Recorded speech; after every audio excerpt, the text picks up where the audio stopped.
So, Alex, Steve, how are you? You guys McComb fans? Oh yeah. Huge. Sure. Yeah. I Billy was remember, no, sorry. Go ahead. Go ahead. just saying he's one of the best. One of We all- the best. Yeah. I have very fond memories of Billy, and he was kind to me as a young man learning magic. And, he's one of the greats of all time. There's no doubt. We talked about Jay Marshall some, and when I lectured in Chicago, Jay Marshall gave me maybe he really was very funny if you were listening to it, but it was the worst introduction I've ever had in my life. He was like, I first saw this young man do an afternoon astonishment, do a late night show at the World Magic Seminar, and I have to tell you, that didn't turn out very well. Let's hope today goes better. Give it up. So that was Jay Marshall. I could totally hear him doing that. And it was totally true. But, Billy, sweet and kind. You know what I mean? I remember Billy was always there at the castle, always eager to help, always very supportive. So I just can't wait to see him again. And I'm so curious to see what Alex has picked for us to watch first. Well, it's good stuff. It's definitely good stuff. But before we get into it, remember a while back we had some episodes that we did with magicians sort of from another era, like bar magicians, that maybe had some humor that poked people in the wrong way. There's potential for this. Billy is very lighthearted about all the stuff he does, but some of the jokes seem a little bit dated. So you might see some things that you go, ooh, that wouldn't work today. So, be aware. Don't judge too harshly, but you'll see those moments for sure. He's one of these fellows. I think we've had one or two of them who are similar. He used to perform in what they call working man's clubs in England. And that's where a whole sort of school of entertainment was founded that you can ask our English friends about. They'll tell you. And so, a lot of naughty humor, but we've had some folks do that humor that was naughty that, it's all in the intention really, as far as if you ask me.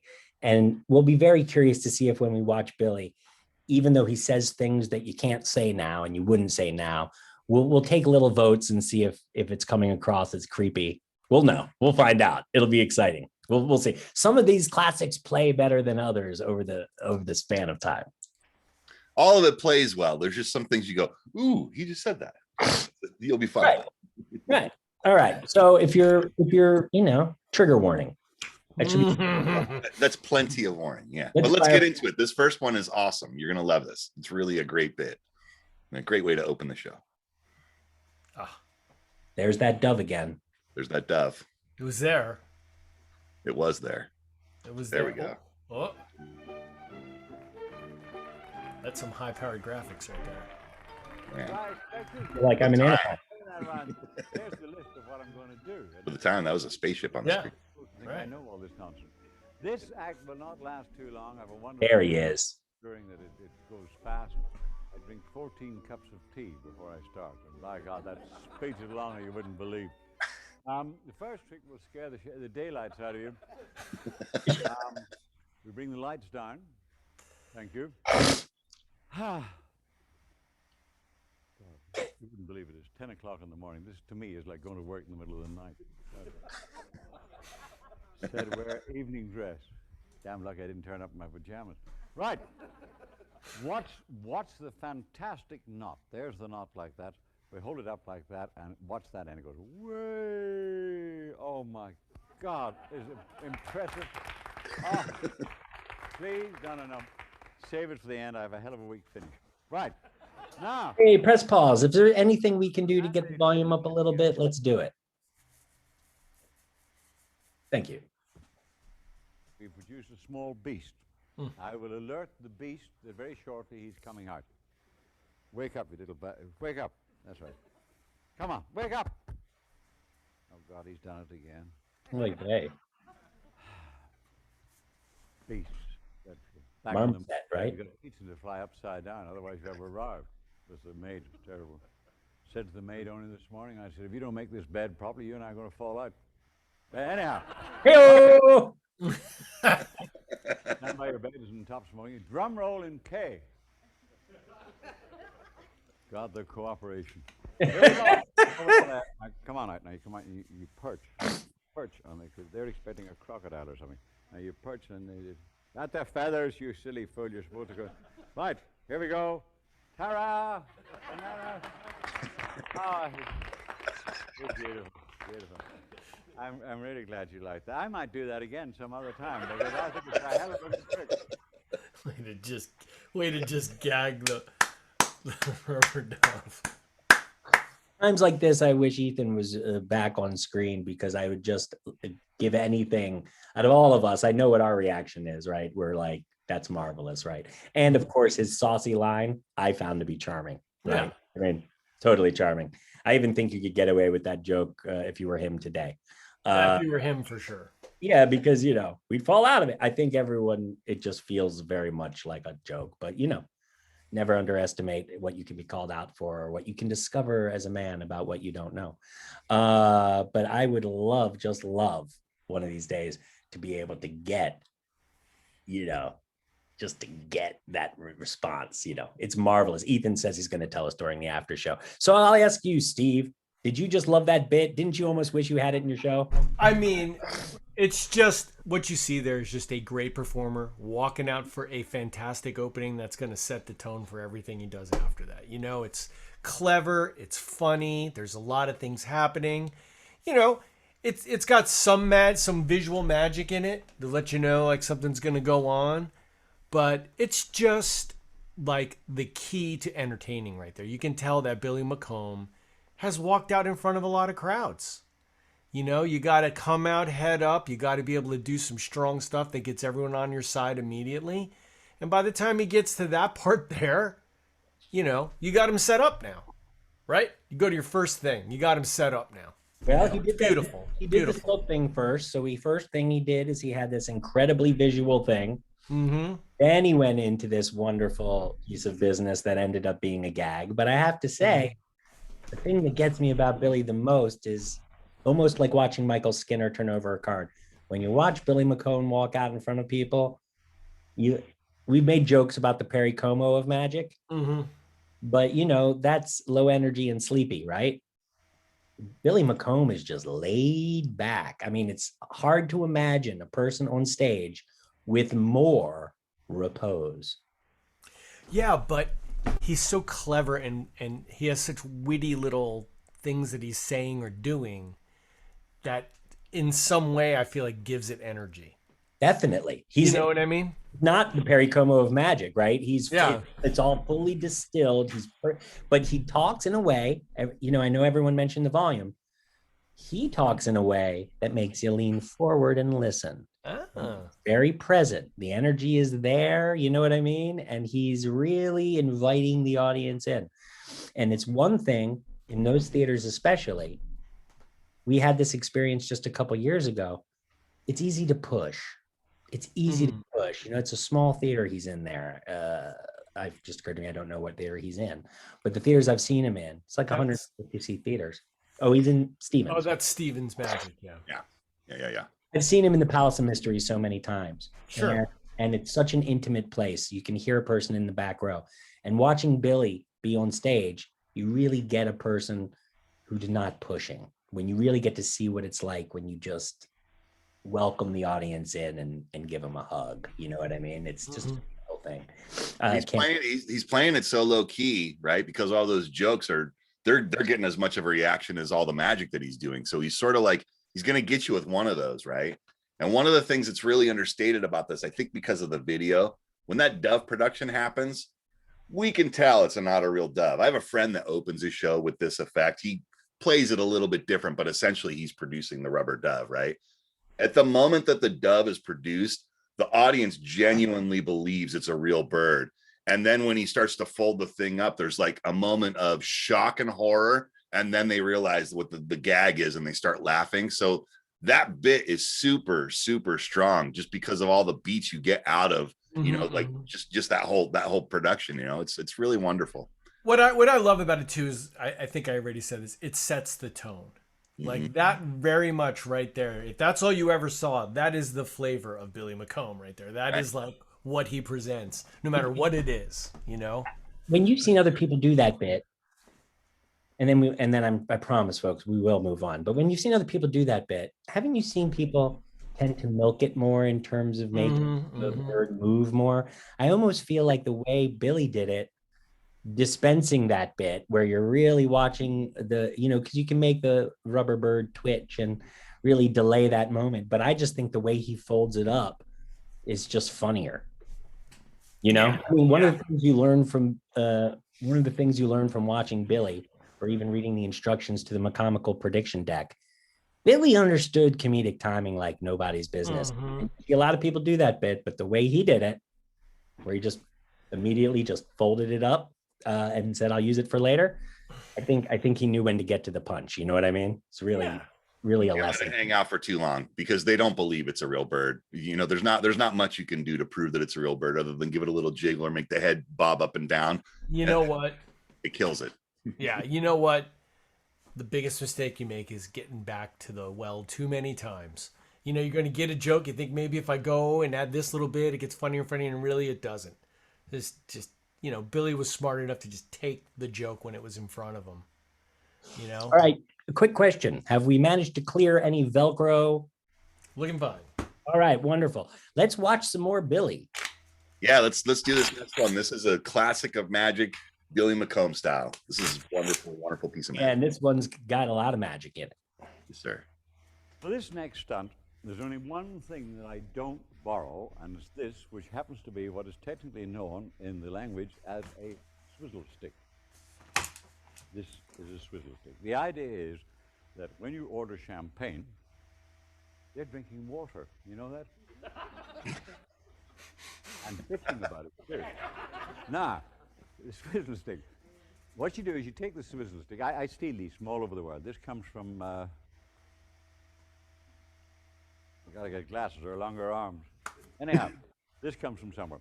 And the idea is you swizzle this inside the champagne, you see, and then all the bubbles come out. You don't burp at the waiter when you're arguing about the bill. I will give this to you to look after for me. Don't do anything peculiar with it. I realize the possibilities. Right. Now, I want to borrow 3 signet rings like this. This is the old family signet ring that goes back to 1600 and frozen to death. It's been in the family ever since it was nearing, and so it won't confuse you. I will take it off. Oh, God. That's it. Right. Now, we want to borrow 3 rings of this type, gold signet rings, one from here, one from out there, and one from over here. The idea is that as many of you as possible are going to be close with what I'm going to do. Do we have any signet rings? Can I? Oh, one there, one there. Oh, yes. May I have a look at it, my dear? God, look at that. What do you do when the battery goes? Beautiful. And, we got one over here. Black stone, obviously, in mourning for something or another. Cat died again. Yeah, I know, they're terrible. And who? Have you He's got one? riffing. Yeah, may I borrow that? Totally. Try to get it off. I've had more rings covered in saliva in this trick than you ever. Sometimes when we can't get it off, we have a hell of a good trick with a finger, a ring, and a Swiss Army knife, but it gets very messy. Right. That one's yours, that one's yours. Right. Now, we're going to put them on the swizzle stick, but before we do that, we're going to really observe them properly because we can't have any junk in this act. Oh, can I read the inscription in yours? It's wonderful. It says, "To George with love and fondest devotion from Cyril." Oh, well, it takes all sorts to make a world, yeah. That's it. Yours is you do look funny. Oh, hell, it's this thing. I beg your pardon. Yours is a French ring. You can see the J.C. Penney. It's a real good French ring. Beautiful that. Right. Point the swizzle stick towards me, not too ferociously because I'm a bit funny there. Right, now push it right through the center like that. Fine. Now, here's the amazing thing. Those 3 rings at this moment in time are separate on the thing like that. Watch this, because this is very bizarre. Do you see your ring there? Stand up and lift it up in the air. Just lift your ring. Don't worry about the others. Your ring is now linked to the other 2, right? Now, come, my child. Come with me.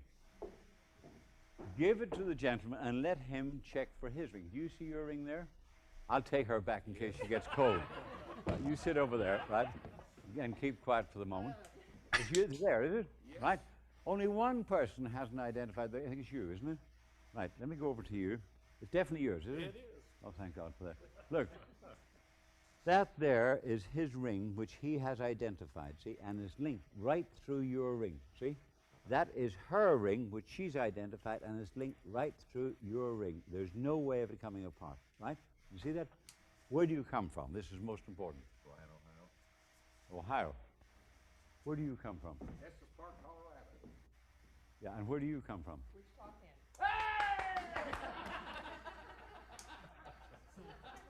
I remember when I had my first beer. Now, I got to tell you, good people, that this first part where you link them together, I mean, that blows the idea of the three of you going home together. But I got to explain. The first part, I do very well. You know, they're joining them together. But this is a difficult bit. I'll tell you what. I have a mode of separating them. Okay, it's mundane, it's ordinary, but it works. And if it works, now, don't worry, I'll only cut through the cheapest one. 3 worried people. Yes, right. Now this is a bit of a. Oh my.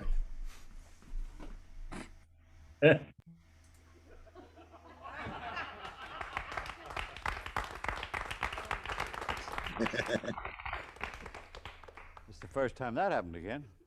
Don't worry, I can get it off. I know exactly how to get it off. It goes round there, and yeah. Seemed like a good idea at the time. Well, we just went and died and keep sewing. Oh, I got that off, but hey, we're back where we were at the start again. Who has the swizzle stick? Who's got the swizzle stick? Have I? Oh, yeah, you're right. It was here. I'm going to take the swizzle. We were in luck before when we put it in the swizzle. Thank God for you. Otherwise, this wouldn't know where I was. Hold it like that, right? Now, we're going to put the 3 rings. They're still, unfortunately, linked together, as you can see. We're going to put them on there like that. Right, so. Right. Now, whilst they're in this situation, there's not a chance in hell of getting them apart unless we magish. You're not going to give us that kind of... Yes, I'm going to magish. I say the mystic words to myself because they're very bad words. And then I do this. It means nothing. It's like putting parsley on fish, but by God, it does look good. Is that your ring there, that one? That's the one that's causing all the trouble. Listen very carefully. You will actually hear one ring mystically waft through the other. Filled through the center. Did you hear that? It sounds real good, doesn't it? But this means that your ring is separate. Now, lift your ring up really high, and you find now it's unlinked, but the other 2 are still linked together, right? Still linked together, so we got to get these 2 apart. Oh, you know, plumbing is much easier than this, and it doesn't matter. Look.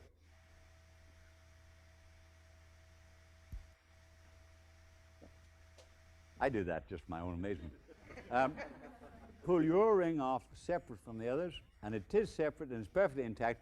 The last ring in the swizzle stick goes to the lady over here. A round of applause for 3 people without whom we wouldn't have had a miracle. Thank you so much, Mary. Flew it, right? Lovely. Couple of finger rings. Work the whole room. Maybe it would be give us a 1 in chat if you've never seen or even heard of the linking finger ring. That's the kind of thing that everyone knows the Chinese linking rings, right? But when you get into magic, the linking finger rings, that's a whole new thing. That's a whole different kind of trick. Put a 1 if this is the first time you've ever seen that one out there. Well, that's interesting because, you've been hanging out with us for a few years. You may not have seen it, right? It is largely considered, it's one of those tricks like the bullet catch, which is often defined as mental magic. it's often, or let's just say it's a trick because of taste pairings that mentalists often choose to do, right? True. Steve, have you ever done the finger rings or been a fan? I have not messed with the linking finger rings. I think I told on one of these episodes a while ago my terrible experience with an engagement ring. And so I Yeah. have shied away from all ring But type situations. I'm just saying, aside from your own I feeling, have you always loved like the trick when you seen it, or said, "Wow, that's a killer"? Or Yes, I've always thought But, that. I mean, I like his presentation right here. I like the way he just worked that whole room with that, Mhm. you know? And I like the little touch of the swizzle stick.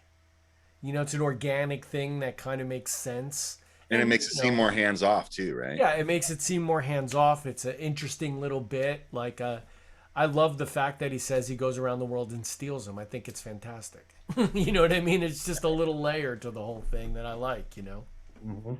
This is another one I would love to get in the after show. I'm going to want to ask Ethan what his response to is. Alex, have you gone through? We've talked about some of these tricks, like the egg bag. Some of these tricks are real test, find out how tall you are tricks. And some of them are the tricks that you can gauge how tall you are over a period of decades. When Scott Alexander was talking about the egg bag and how he was hating it for 20 years while his teacher Denny kept saying, "You're gonna love it, stick with it." And then sometime around year 25, one day it clicked. And we have stories about these with these particular tricks that are challenging on many levels, really more than you would ever know until you got up and performed it. And then you'd have to be pretty experienced to even know why it didn't go so great on so many levels. What was your take on the linking finger rings growing up? I feel it's definitely one of those, like the egg bag, like cups and balls, right? It's one of those big classic pieces of magic that you need a basic skill set of performance to be able to even tackle the thing. And I've handled this much like I've handled some of those other routines that were just mentioned, in that I've been studying them for years. I think Bruce Servan's routine is wonderful. I think that Roger Klaus's routine is wonderful. I think this is pretty wonderful. I've always loved the routine. I just sort of shied away from it, and it's really has a lot to do with what Steve said about it. You know, I've just heard a lot of horror stories about borrowed finger rings, and I did a couple of borrowed finger ring tricks, and I just sort of backed away from it just because I don't want someone to accuse me of doing something to the ring that might have been there before. It's an easy opportunity for a spectator to sort of take control over the show if you're not skilled enough. Okay, so that's like a big part of it right there. There's no question about the value of a bill. Yeah. Right? There's no question about it. And so I don't know. I think I'm just really asking you guys. I get why we don't put stuff in our show for a lot of reasons. I'm just asking if you guys can talk about the strengths and weaknesses of the effect. I've only ever studied it. Your own liability, I've only ever studied it and practiced it. I've never had this up on its feet to do in front of anyone. So I really have no insights in that regard. It's just one of these tricks. It's like when Alex says you got to have a certain fundamental comfort on stage. The trick, it's like the egg bag, where the people who got it and or have seen someone do it really well are mystified in a very special way that you seldom see elsewhere, except they get there through a very esoteric effect, which is rather hard to bring off. In this case, you're borrowing three incredibly valuable but very small things. And then you are linking those things, whereby it's really all of the effect for the vast majority of the audience is coming when you see the other people see that it's happening, right? Unless you have the ubiquitous closed circuit as a major part of your, I'm doing close up and using it to call it a stage show sort of modern trend that that old pros kind of are disgusted with. But aside from that, the trick is meant to be done in a room where you're really playing people seeing and going, "Oh my goodness, yes, that's my ring. Yes, that's my ring. Yes, that's my ring. Did your ring come off, and come off?" And so it's a really powerful trick, but it is hard to play. And I always am reminded of what Jim Steinmeier, a friend of the club, previous lecturer and world sort of genius, was saying to me for years, which is that magicians are very, very love to see if they can do a magic for a gigantic room with stuff that's no bigger than a postage stamp. And his point was not that you can't have great tricks like that. His point is that as a point of pride, having magic that your audience can't see is not something that we should be really necessarily thrilled about. When we're doing magic on a stage, we want the audience to see it. You know what I mean? And that's always a battle for magicians. This is one of those tricks, and Billy was rife with them because Billy, by the time we met him, was a fine aged everything. The organs were pickled, but he was a fine aged wine, and he could throw a few sponge balls in his pocket, which is, ask anyone, this is not a stage trick. Mm-hmm. And he would do those in the same room, or he would carry a couple cards in his pocket. And he said he was doing my bicycle thief, you know, it was blew my mind, but it was 5 cards. My point is not that I would ever do the bicycle thief on that stage, but Billy knew how to play everything so well that if he threw, you know, a sucker egg trick or a couple, you know, dye tube in his pockets, he had enough to do everything. Steve? You tell me if you think I'm wrong, but I think the reason why is because he was a worker. He would get out, he would work, you know, when you say the tradesman's club or whatever you called it. Working man's club, yeah. Yeah, working man's club. I mean, that's kind of like associations and little trade organizations would have events, and that's the kind of thing he's going and to. blue collar audience. Yeah, blue collar audiences, like people that are like, hey, entertain me, let's go. And when you're doing that, I mean, all our favorite magicians have that on their resume, right? Like Don Allen, and I mean, that's the first name that comes to mind. Look, very seldom does a person learn to perform for the classes before they have any skill in performing for the masses. Absolutely. Like someone flagged the tape. We got to make that a t-shirt right there. Yeah, I'm just saying, like, at the end of the day, hardly anyone who's working for a big high tone audience didn't polish their chops working for the public. You know, it's difficult, you know. Poor Lady Gaga, right, got paid what she gets paid to perform where she performs. She would sing anywhere for anyone, and from to all accounts, still will. Right? So Billy, in answer to your question, Steve, it's hard to imagine a person who worked more. It's hard to imagine a person who did more shows out of their car more often for a longer period of time. I never met a man who had done more magic than Billy McComb. Now, there was never a time you could ask Max Maven about a magic effect in the areas where I would ask him that he wouldn't know. But Billy had this seeming sense that he had done at least 100 shows with every possible approach to every possible trick that you could think of. There was one time I was obsessed. I wanted to do a smoking thumb. Smoking thumb's an old trick where you take out a lighter. You can almost picture him doing it more than me. I think I've seen him do it. You know, you take out, you know, your tools or whatever, and then you strike a match, and then you light your hand, you know, and you draw on your thumb, and then his giant billow of smoke came out. And I wanted to do one in California, which they had legalized marijuana for medications. And I was working on my stage show for those same theaters because I saw Billy at Magic Castle, and I wanted to. That'd have been so funny. I wanted to do a bit like that, you know? And so I'm Billy, and look at all these gimmicks. They look like no good. And he goes, dear man, come over here. Let me show you what you're doing. Let me tell you how. Let me give you the chemicals. And he lists these chemicals that I need to do to make it. Be careful with that. It's a little unstable, you know. And come to find out, the stuff isn't available commercially. If you buy this from a chemist, your name's going to go on a registry. And if you touch magic great. If you touch it, it'll kill you. And don't actually. But it'll produce billows of smoke. But it will produce billows of smoke, and it's definitely the way to do that trick. You know. So Billy knew everything about all of it. Like there's not a single trick that Billy hadn't done a lot. I mean, just give one more example. The nap hand deal. Billy did the nap hand deal, Max Maven suggested to me, maybe you want to do the nap hand deal. I said, what on earth is the nap hand deal? That's a trick where you get 4 spectators on a card table, and this is relating to an English game of nap, which is something like bridge or whist or something, which to me, I don't know.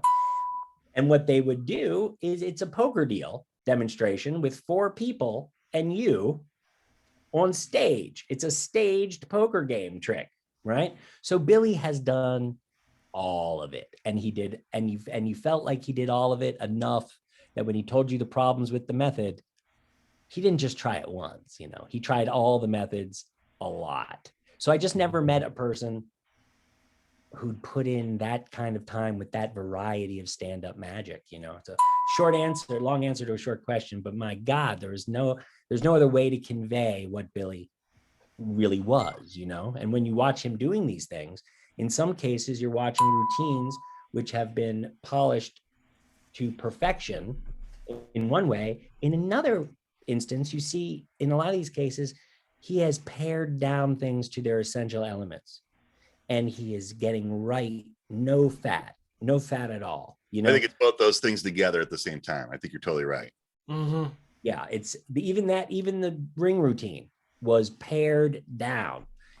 That's the kind of routine because it's nebulous for a lot of people what the big moments are because they're all little big moments. Yeah. It looks like a lot of fumbling and it's very long.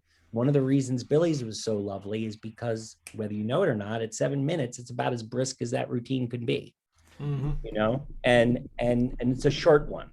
You know, you see most people do that trick. It's going to be 12 or 13 and you're going to feel every one of them. And notice another thing about Billy's routine that a lot of the other routines don't have. A lot of the other routines, they play it serious and straight to the bone the whole way, right? At the end of his, there's a big gag. He's got a saw and he's cutting those rings apart. Then they link and you get another effect. Well, then the ring goes on the saw. Yeah, right. They link on there, but it's another effect to elevate the whole thing to another piece, right? I was going to mention that. Yeah, and by some rules that breaks a rule, doesn't it, guys? Mm-hmm. This is an example of Billy McComb knowing from experience that if he breaks this rule in this case, it's going to not hurt the trick, but make it better. And he only knew that by finding out and missing. And doing it 100 times the other way before he went, you know what this trick needs? Right. And then finding out over 100 times that it did get better. You know what I mean? Because one of the things we always tell people is if you try a joke or a piece or a bit or a moment and it doesn't work, I don't know about you, but it takes me several performances of an idea to even do it right enough to find out whether it even plays. Yeah, totally. I've got 1 or 2 jokes in my act that only get a laugh like 50% of the time, but I just keep them in there because I like it and I'm going to tweak it until it gets it every time. It's interesting. Well, let's check out this next clip to wrap up today. This is another big showpiece. It's a quick one, but you guys are going to love this. This is a great twist on a popular theme that we all know and love. And let me just say, Alex, congrats on your picks here. Wonderful. I'll tell you a story. Way back about 1968, 1969, I suddenly realized that nobody did a trick with a credit card. And I thought, how stupid, because a credit card is like a signed card. It's very, very personal. So I sat down, figured one out. You're now going to see it. But for this, we require a credit card. Who has got a credit card? Shrieks of silence. A credit card. The wealth's over here. Fabulous. Now, you got a credit card, right? Oh, this guy. Did you say to your wife, or is it a business trip? Wife. Oh, it's a business Wife trip. or a business trip. Give it to her then, will you? That's fine. My wife had a credit card and it got stolen. Here we go. Bothered to report it because the thief was spending so much less than she was. Oh! Fine. Now, when I take this from you, this is plastic surgery. See? You're going to place this underneath the handkerchief like that, and you are going to hold it up high, and you come around here like that. Hold up. Always you hold the thing up for a magician with that hand. You never pass this hand across the front, otherwise 2 of the better appeals in the trick are lost. Okay? Now, my credit card is in a sealed envelope in a zipped wallet. My goodness. Inside there, right down in here. car hide wallet, but the car didn't hide well enough, so now it's a wallet. Now, this is a zip. There's a zip that goes all the way around, and inside a sealed envelope with Very my clever. credit card. And I don't use it unless absolutely essential, because the only way to get it out is to unzip. And I seem to remember saying that under slightly different circumstances. Oh well. You haven't done anything, my dear. Hold the wallet. That's it. Now, if anything goes wrong with a credit card, it's between you and the two ladies. I have nothing to do with it. I'm out of it now completely. Right. All we need to know is the name of the kind gentleman who loaned the credit card. Take it out from underneath and read the name, will you, dear? But I should have asked you to do this at the outset. Take it out and read the gentleman's name out loud. What's it say?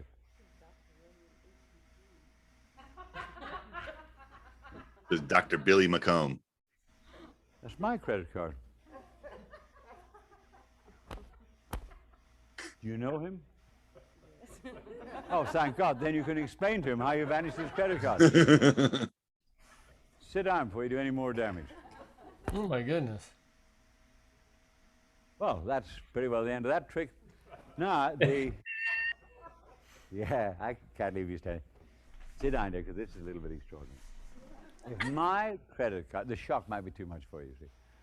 If my credit card is turned up there, I'm left thinking, what in the hell have we got here? Remember, mine was in a sealed envelope. Let's unzip this right around like that, and we look inside, and we see what we have, because we've got several envelopes. That's not the one we're looking for. That's not sealed. That's not. Oh, this is sealed. Yeah. Hey, you hold that up to the light, you'll see from back there. There's something inside, right? I'm merely going to start the tear along here. I'm not going to put anything inside or doing anything fiddly. It's sealed with the old family seal ring right there. You take this in your hands. If that is your credit card inside, shout hallelujah in a loud voice, and we'll all sing God Save the Queen and march the hell out of here. Is that your credit card? Hallelujah. That's it. Fabulous. Wasn't that beautiful? Yeah. And I think guys it's outstanding. I saw a little something I never saw before, or at least never thought about that way before. That's right. I don't want to say much, but let's just say the way he worked with, this is a trick. Obviously, it's a sealed card and envelope transposition. It's funny. I once worked out a similar kind of thing. It was a selection and a credit card, and they pulled it off and it was gone, and it's inside the wallet, and it just made a lot of sense. But I'll tell you what, I've never seen that sealed wallet envelope done quite that way, and it was so beautiful. A lot of beautiful touches there that you don't normally see when you see that method done. It's really good. And that's a guy that's been doing variations on the card in sealed envelope for 50 years. And so when he decided to add a credit card, we don't know, but we know this, he'd been doing cards in sealed envelopes for quite some time before that. Steve. No, I thought that was great. I thought that was You so are much fun. You are a sealed envelope man, right? You do a good I am. We as a guilty as charged, I am a bill to sealed envelope guy.